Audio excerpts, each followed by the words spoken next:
ASPxDataView is an extremely flexible tool for data presentation on the web.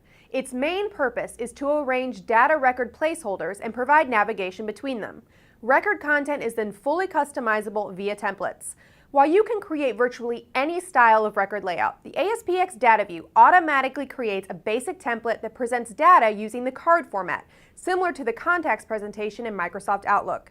The control arranges records into the specified number of rows and columns. If needed, it can provide pagination by automatically splitting the content into several pages.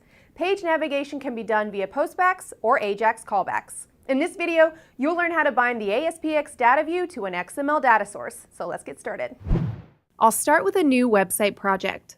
From the toolbox, I drag and drop a new ASPxDataView control onto the page. I've prepared an XML file and added it to the website's app data folder. This is a simple XML data file that contains a collection of disks populated with disk items. Each item has an ID, title, year, and price attribute. The ID field specifies the number that will be used to display an image from the disks folder which I've copied to the website.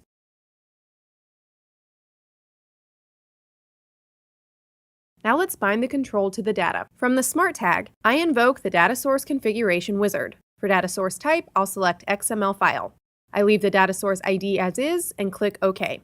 In the Configure Data Source window, I click the Browse button and select the XML file that I showed earlier. Then, I'll enter an XPath expression to filter the data in my XML file. And I click OK to close the window. You can see that the data view has been populated with the sample records. By default, the fields are displayed in this manner. I switched to Source View so you can see the default item template that has been generated for each record item. Now, obviously for the ID field, only a number is displayed as the control is not aware of any relation between the numbers and the images found in the disks folder. To add the images, I'll have to modify the template.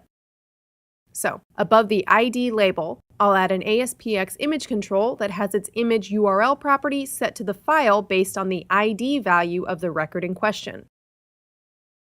I switch to Design View, and you can see the image placeholder on each record. Let's set the width of the control to 100%. I can also change the number of columns displayed, as well as show less number of rows.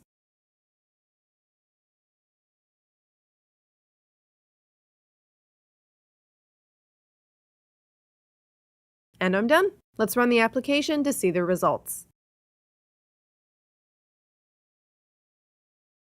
And you can see the records are displayed with images and all the fields from the XML data source. Pagination is also provided automatically. For more information, please refer to the ASPxDataView documentation online. Thanks for watching, and of course, thank you for choosing DevExpress.